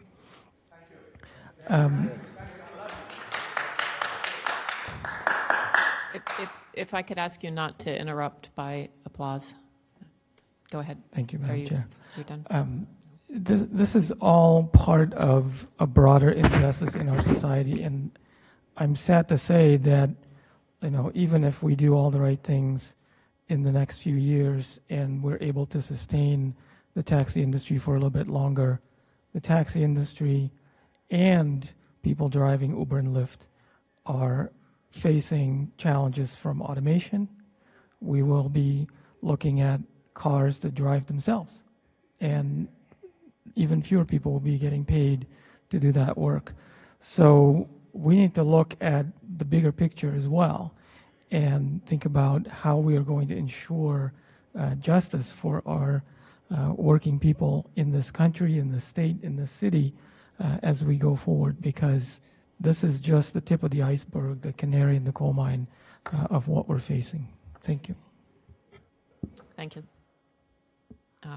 Councilor Kelly, or Councilor Carlin, did you have anything else to add? I would just say I'm a little frustrated that we're kicking around so ineffectively the idea of a home rule petition to do this. When it came time to, for example, have retired police officers work construction details, that home rule petition just suddenly appeared. We didn't ask for it, but we've acknowledged that there's a challenge with TNCs and how they're regulated, and understandably Dover has very different concerns than a place like Cambridge. And we as counselors aren't particularly experts in either transportation or necessarily getting home rule petitions done. But it seems like we've been slogging through this with very little leadership from city staff. And I don't know how we can change that. It's an acknowledged problem that TNCs don't face reasonable laws for a place like Cambridge. And I think we need to work a lot harder in making sure that they do, and even that playing field. Okay. Mr. City Manager is here. Would you like to respond to that? Because that was perhaps a little off base. I respect Councilor Kelly's opinion tremendously, but I can tell you that we have worked with the taxi drivers. We've had meetings, the law office, the traffic department, the police department, the license department, the finance department has been in my office numerous times. This is a problem that the city of Cambridge cannot solve on its own. We can help. We are committed to helping, and we're going to get something done. But it's bigger than the city of Cambridge. We need help at the legislature. We need help at the State House, but there's only so much we can do. We are restricted under the laws of what we can fund in this industry, and we've really tried to think out of the box and be incredibly creative. But when you do that and it comes to public funds, there's limitations. So I apologize if people think we're moving too slowly, but I can tell you we are moving. I thought the last meeting we had about 2 or 3 weeks ago was very productive. It's not going to solve all the problems, but we understand that the council is tremendously committed to doing whatever we can in the city to make it better for our taxi drivers. And I can tell you, the city department heads and myself are following the lead of the council on this and doing everything we can to try to come up with some ideas to make this work. Maybe it's taken a little longer than we all would have liked, but it's not from lack of effort, not understanding the importance of this. So we will continue to work with you. I thought the last meeting was the best meeting we had, but I can tell you it's not going to solve all the problems. But I understand the urgency, and we will continue to work with the taxi cab drivers. And I want to thank them for the meetings we've had, for understanding that we don't have all the solutions, but we're in this together, and we are going to try to help to come up with some. So thank you. Thank you. Could I ask him a question? One last word, and then we'll wrap it. Yeah. You're saying there is no funding. Is there any funding, extra funding for enforcement for the city of Cambridge? Which basically would be enforcement we need is for live parking, blocking, bike lanes. Because I've been out here day and night, and when I used to work here at night, let's say 15 years ago, you could not make a U-turn in the middle of Mass Ave. Or take let's say from Harvard Square, go onto Mass Ave, because there was police enforcement everywhere. I'm not saying that the police ain't there, because I know a lot of police officers, and I know they go through a lot of stress about this, but I don't see that many officers out there. I do see a lot of officers on details, because I know I've been through Central Square many times, and it's very rare you see a cruiser sometimes. So I don't know. I believe there should be some extra funding for enforcement that could be done now. That's what I believe. I don't know if there is extra funding for that. We can certainly discuss that as part of the budget, and the staff will discuss it as part of their budget, so we can't answer that today, but I think that's certainly worth considering. Commissioner Barr, did you want to speak to that? We frequently take advantage of grant monies designed specifically for extra enforcement, and we regularly engage in extra enforcement. The idea that we could stop a vehicle because it displayed a Uber or a Lyft tag is simply a false one. We need reasonable suspicion to stop a vehicle, and no pretextual stops. But yet we routinely take advantage of extra funding designed specifically for enhanced enforcement of those violations. Thank you. Councilor Zondervan. Thanks. I just wanted to get clarification. Does a driver need any kind of business license to operate an Uber or Lyft in Cambridge? You want that or no? No, according to, well, I don't want to speak for the city solicitor here, but according to the way that the law came in, no, they do not, and no, we cannot require one. Thank you for that. I would strongly question that with the state, because they are either employees or they're running their own business, and they have to choose. And right now, they're in no man's land. And I understand the commissioner's comment that we can't pull them over just because, but we can certainly find opportunities to check on whether they have proper insurance to operate as a commercial vehicle, which is what they're doing. Commissioner Barr, you looked like your finger was on the microphone there. Once stopped for another violation, then we certainly can check to make sure that they have the requisite insurance and licenses, but not solely because they're operating as a Lyft or Uber driver. Or Right, TNC. I do understand that. Thank you. Councilor Kelly, were you trying to get my attention? No. Okay. Oh. You have to wave harder, Councilor Carlone. Sorry.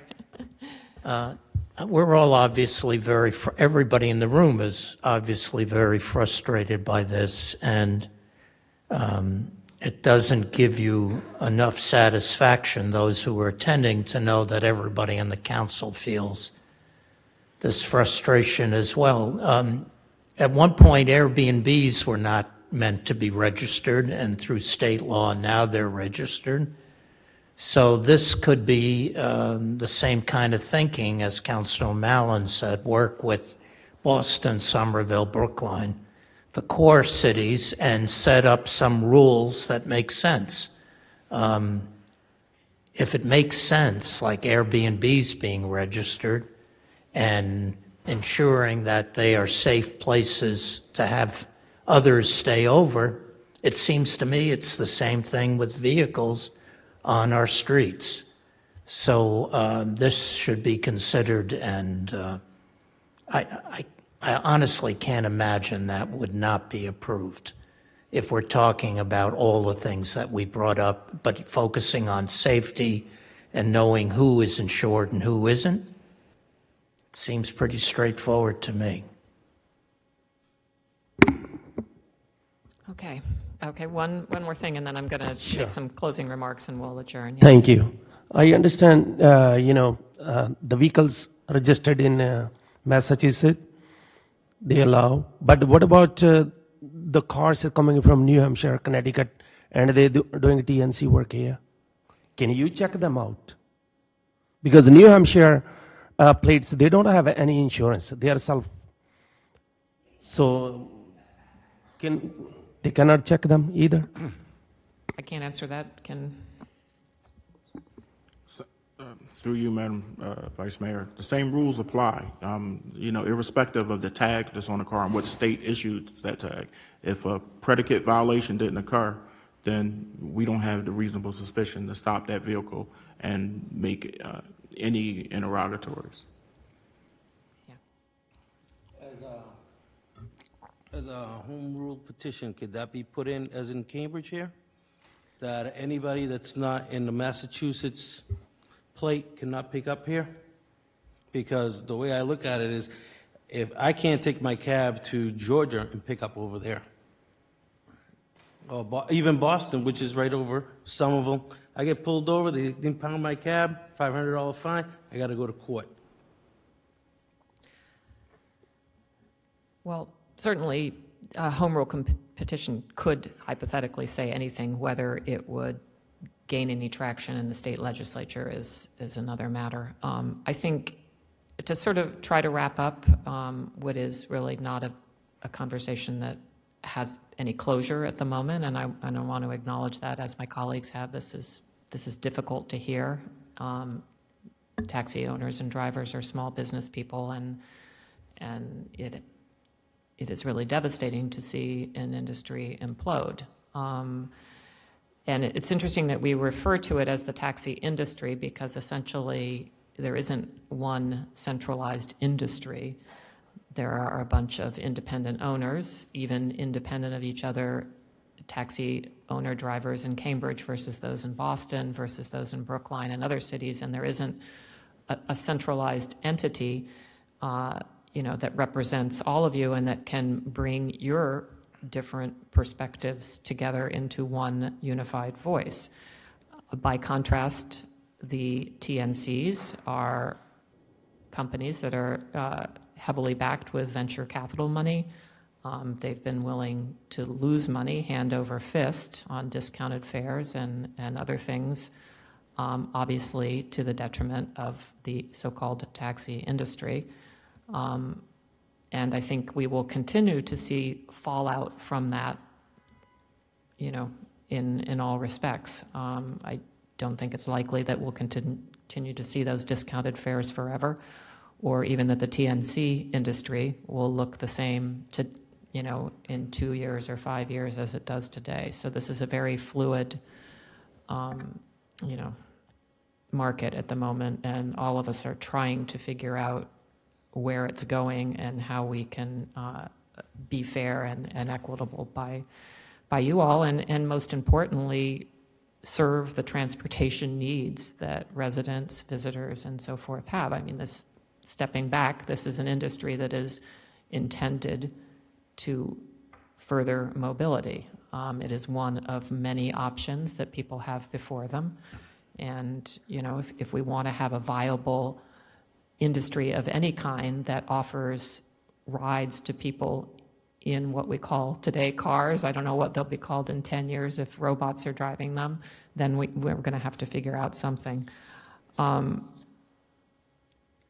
think we've heard loud and clear that the state law has left us pretty, with our hands a little bit tied behind our backs, and that there are elements of it that we would like to see changed and strengthened so that we have more of a voice in how we want to be able to manage, the people who are offering rides on our streets. So I don't know the best path to that, whether it's working with the Boston City Council, whether it's working with Mayor Walsh, whether it's working with staff to staff or the MAPC. I'm not exactly sure what entity is the most effective to get cities' voices heard to the state legislature. I know there are some bills pending. I haven't reviewed them all closely, so I can't say whether the council should support any or none of them. But certainly I would like us as a committee and with the staff to consider what the best path to working with people at the state level to have this message heard. So that's one thing that I'd like to come out of this meeting. Another thing is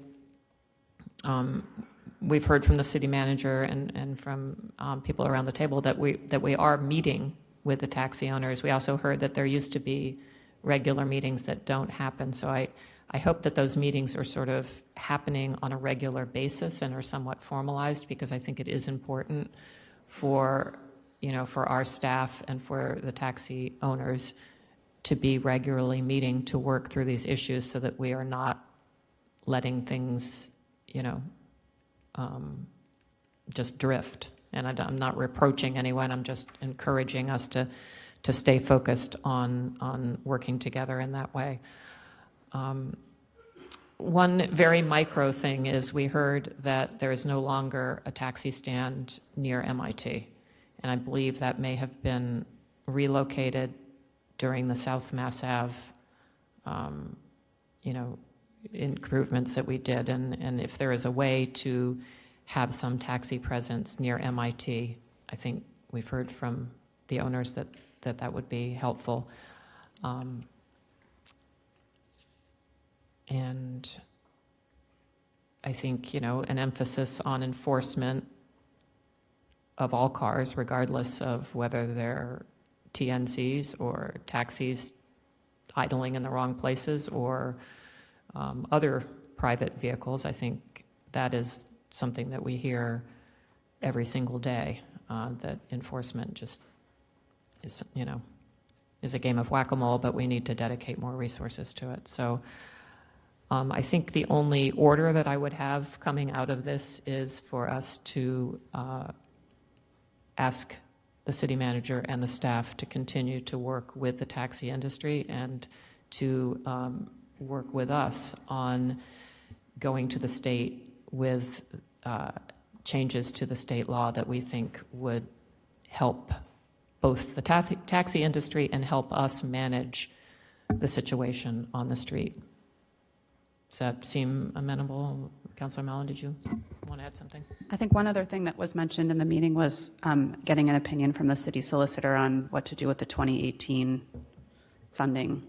If there's a way that we could use that in a possibly more directed way to help the taxi drivers. Okay, we can add that, yes. The other thing is, if it's true the state has 5 cents per trip, and there were over 6 million trips, that's almost $340,000. And I assume that's what MAPC, the state is, the agency is looking into how to spend that. We could ask to be kept up with any studies that they're doing, and I'm sure Joe and others would know that, but for the council to be kept up to date on that, because maybe I'm wrong, but that, if it's trying to help the taxi industry, maybe that goes into the app development or the research of a national app or some true response to the need that's been voiced today. And that seems like a good pot of money to perhaps deal with that. Yes, I think that's a good suggestion. So I think what we're hearing is continue to meet with the taxi industry, help us figure out what we want to advocate with the state for changes in that law, opinion from the city solicitor on how the money that we receive from the state for the TNC fees can be spent, and what Councilor Carlone just said, which I've already forgotten because I didn't write it down, but the clerk did. Oh, the update on the work that MAPC is doing with Mass Development, which is the entity, and Councilor Carlone, what else? Councilor Zondervan. Whatever. I know, It's a we long look meeting, alike, sorry. we're twins. And I hate to suggest another task force, so I'm not going to. Go ahead, but no. But maybe we can have more regular meetings in this committee on this issue as a forum to keep us up to date on the progress. You know, maybe it's once a month or every couple of months or some regular cadence so that we're not losing track of this matter. Yeah, I think that's a good idea. I think when we have maybe a report back on the things that we've just asked for, then that would be an opportunity for us to come back together and discuss where we stand. So, okay, I want to thank everybody. Oh, we need to vote on that. I'm sorry. I thought, okay. Sorry, getting ahead of myself. Okay. Is everybody comfortable with what we've discussed in order? Okay, so, right. Thank you, Madam Clerk, for keeping me on track. All in favor? Yes, okay. Okay. Then I want to thank everybody for coming. Thank you for your patience in speaking and your patience with the situation. We appreciate it. Meeting's adjourned.